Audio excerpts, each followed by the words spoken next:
Bonjour à tous et bienvenue dans Les Décideurs de l'Habitat, l'émission qui vous emmène à la découverte des grands acteurs de l'habitat. Qu'ils soient fabricants, industriels, fournisseurs d'énergie ou entreprises du bâtiment, ils construisent la France, ils la transforment, la modernisent et répondent ainsi du même coup aux grands enjeux de notre société. Aujourd'hui, dans ce nouvel épisode, nous recevons Gaël Magda, directeur général France et Europe de l'Ouest de l'entreprise Grohe. Bonjour Gaël. Bonjour Céline. Merci d'être avec nous aujourd'hui. Alors, chez Grohe ou Grohe, je ne sais pas comment on dit exactement, vous allez peut-être pouvoir éclaircir un mystère. En français, Grohe, et puis évidemment en allemand, vous l'imaginez, mais c'est plutôt Grohe. Ok, bon, je ne vais pas le tenter en allemand, je vais rester sur la version française. Donc chez Grohe, aujourd'hui, avec toute votre gamme de produits qui est très large, vous arrivez presque à réussir le tour de force d'être présent dans quasiment toutes les pièces de la maison. Donc en fait, votre aura va bien au-delà de la salle de bain. Alors en effet, c'est vrai que les produits de la marque Grohe sont maintenant finalement autour de l'eau. L'eau, c'est un élément et un fil rouge qu'on retrouve dans l'habitat, on le retrouve dans la cuisine, dans la salle de bain, dans les WC. Il investit même l'univers de la chambre et des suites parentales. Et on essaye d'adapter nos produits, de les faire évoluer par rapport aux tendances et aux attentes des consommateurs qui utilisent nos produits. Quand on pense à vos produits, on pense forcément tout de suite en premier à la qualité et au design. Mais il n'y a pas que ça chez Grohe. En effet, donc qualité et design sont deux des piliers de la marque, mais il y a également la technologie et puis la durabilité ou l'environnement qui sont vraiment des piliers fondateurs de la marque depuis maintenant quelques décennies. Alors, quand vous dites technologie, vous avez vraiment été un des pionniers à introduire vraiment à proprement parler de la technologie dans de la robinetterie. Est-ce que vous pourriez nous en dire un petit peu plus? Bien sûr, alors on parlera des produits plus récents tout à l'heure avec vraiment la technologie au sens 2024 du terme, mais si on remonte en fait avec un peu d'historique, Grohe c'est une marque qui a bientôt 100 ans, née en Allemagne, dans lequel la société, il y a maintenant 80 ans, crée un mitigeur thermostatique donc qui permet dans la douche notamment d'emmener de l'eau directement à la bonne température et s'affranchir du traditionnel mélangeur dans lequel on avait l'eau chaude et l'eau froide qui était donnée aux consommateurs. De la même façon pour la salle de bain, on a le mitigeur qui permet de donner de l'eau directement dans un robinet de salle de bain à la bonne température. C'était les premiers éléments de technologie. Évidemment, cette technologie, elle a évolué au fil des décennies. Et aujourd'hui, on vient intégrer des équipements électriques, électroniques dans nos produits pour délivrer une expérience. Et l'expérience est importante pour nous puisque vous savez que le tagline de Grohe, c'est « Pure Freude am Wasser », le plaisir de l'eau en Allemagne. Donc il y a vraiment cette expérience autour de l'eau et la technologie vient supporter ce plaisir dans l'utilisation de nos produits. Alors, l'élément avec lequel vous travaillez, il est pas facile, c'est l'eau, cette ressource. Aujourd'hui, on le sait, on a des pénuries d'eau, c'est devenu un vrai enjeu de préserver cette ressource. Vous êtes en première ligne. Comment vous agissez, vous, en tant qu'industriel, pour protéger cette ressource? Votre produit, quelque part aussi complémentaire, un peu phare? Alors cette ressource, en effet, c'est aujourd'hui un problème pour une partie des consommateurs, mais c'est surtout un problème pour demain. On l'a vu l'été dernier, 100 communes en France, pénurie d'eau, sécheresse dans lequel on n'a plus accès à de l'eau potable tous les jours. C'est quelque chose auquel nous tous, Français, on n'est pas encore habitués. Ça ne fait pas partie de nos rites, de nos us de consommation qui peuvent arriver pour le coup dans d'autres pays et régions du monde. Donc on se prépare à ces défis qui vont être de plus en plus importants, notamment pour essayer de réduire en fait et d'accompagner les consommateurs à réduire leur consommation en eau. Et ça, comment est-ce qu'on le fait? On le fait concrètement en innovant autour de nos produits pour offrir des produits qui donnent un confort qui est satisfaisant, tout en réduisant la consommation d'eau des produits qu'on met sur le marché. Donc ça, c'est quoi? C'est des limitateurs de débit, enfin réducteurs de débit. Comment on va sélectionner les produits qui nous permettent derrière de protéger cette ressource en eau? Parce qu'en plus, les consommateurs, ils font de plus en plus attention. Comme on fait attention à ses dépenses en énergie, on regarde aussi beaucoup plus ses dépenses en eau. Donc, qu'est-ce qu'il faut regarder sur vos produits? Alors d'abord, tout dépend de l'univers dans lequel vous voulez vous équiper, mais pour la cuisine, on va commencer par la cuisine. Pour la cuisine, on a des produits qui distribuent de l'eau filtrée directement au robinet, qui permet d'éviter notamment de recourir à des eaux minérales, des eaux en bouteille, donc voilà, de l'eau filtrée, fraîche, pétillante, selon les choix du consommateur. Donc là, moins de plastique à l'arrivée. Moins de plastique, évidemment, on prend l'eau en fait telle qu'elle arrive dans l'habitat. On vient la filtrer parce que c'est important effectivement effectivement d'avoir une promesse de qualité d'eau qui est constante toute l'année, et ça c'est notre engagement.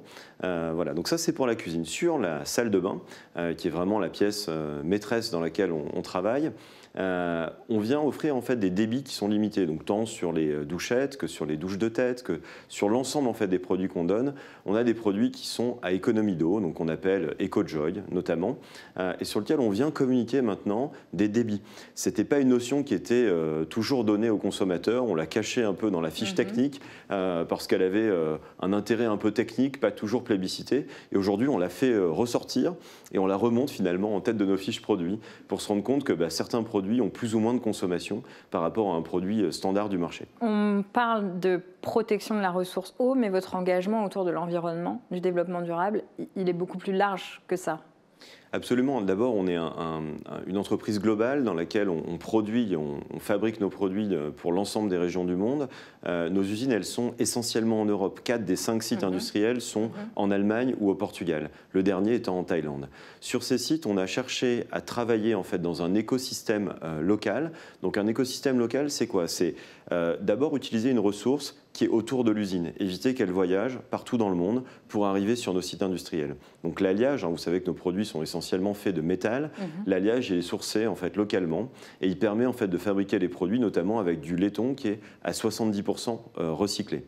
Et ensuite à l'intérieur d'un site industriel, on va chercher à faire en sorte que nos produits qui sortent du site industriel soient les plus propres possibles en travaillant bien les déchets issus du site industriel, l'énergie, puisqu'en fait nos produits, pour les produits métalliques, sont faits avec de la fonderie. La fonderie, c'est énergivore. Donc on va chercher bien sûr à protéger en fait l'environnement dans lequel on travaille en faisant notamment appel à des énergies renouvelables. Donc on le voit sur les 5 usines, on a des panneaux photovoltaïques qui couvrent le toit des usines et qui permettent notamment d'avoir une partie de l'énergie qui est la plus propre possible.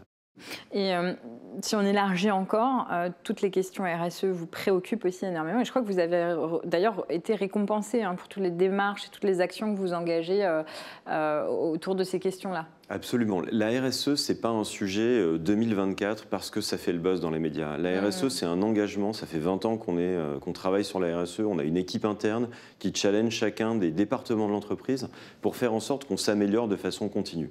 Et on a été récompensé par les prix de la durabilité en Allemagne, mais également par des classements comme EcoVadis, pour lequel on a pour la 2e année la médaille Gold, donc or, dans lequel on fait partie de ce petit pourcentage d'entreprises à un point de vue mondial qui impacte positivement l'environnement dans lequel on travaille, sur la partie environnementale, mais aussi sur la partie sociétale.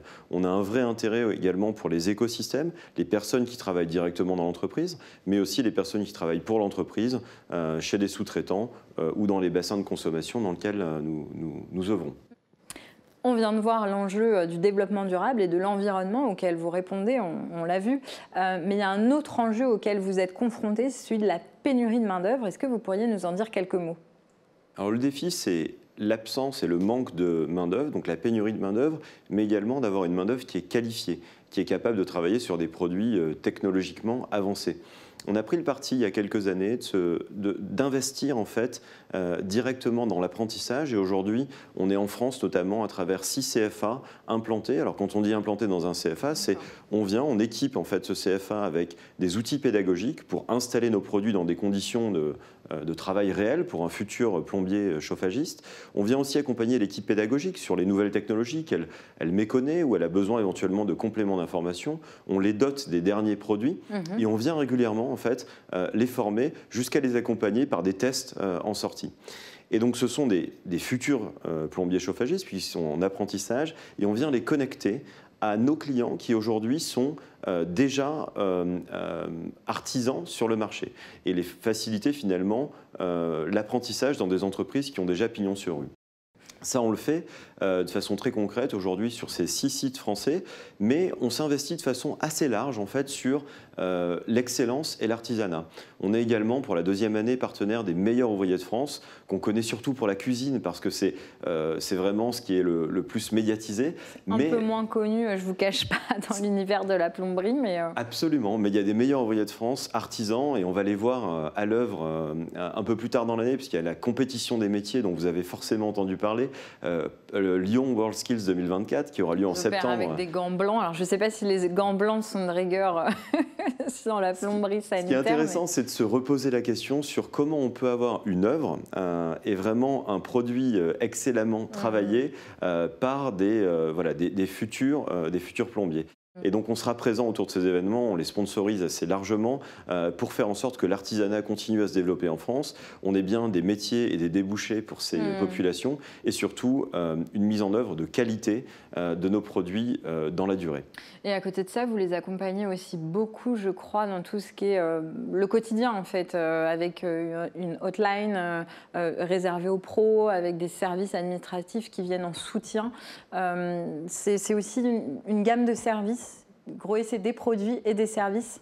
Absolument, vous savez que nos produits sont commercialisés essentiellement dans les réseaux de distribution et les clients de la distribution, ce sont les installateurs. Les installateurs, ils ont besoin en fait d'avoir un accompagnement technique.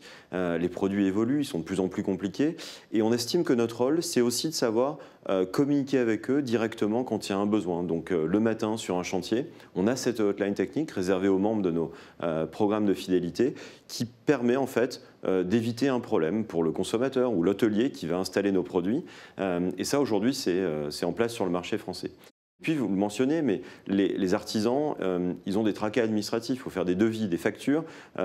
Évidemment, tout ça, ce n'est pas leur cœur de métier. Leur cœur de métier, c'est l'installation, la pose de produits. Et notamment pour les petites entreprises unipersonnelles, ils n'ont pas toujours la capacité à traiter ces sujets. Donc, on leur offre en fait une plateforme de service qui permet en fait de simplifier ces démarches sur le marché français. On va en arriver à votre actu du moment et elle est loin d'être petite cette actualité puisque vous êtes toujours en lancement de produits, vous arrivez toujours chaque année avec beaucoup d'innovations et celle que vous vous apprêtez à introduire sur le marché, on peut le dire, c'est une innovation de rupture.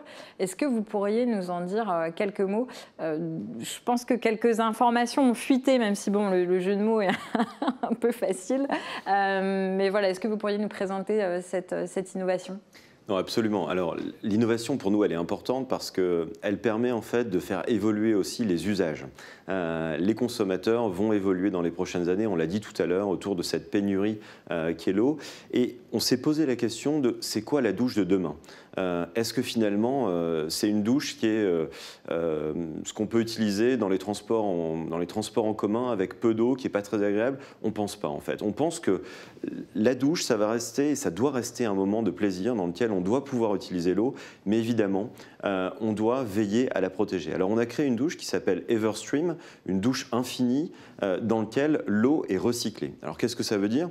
Ça veut dire assez intuitivement que l'eau va travailler dans un circuit fermé, elle va être bien sûr purifiée, filtrée pour faire en sorte que l'eau reste propre pendant tout son usage à l'intérieur de la douche et elle sera réchauffée parce qu'on veut toujours avoir une eau à la même température.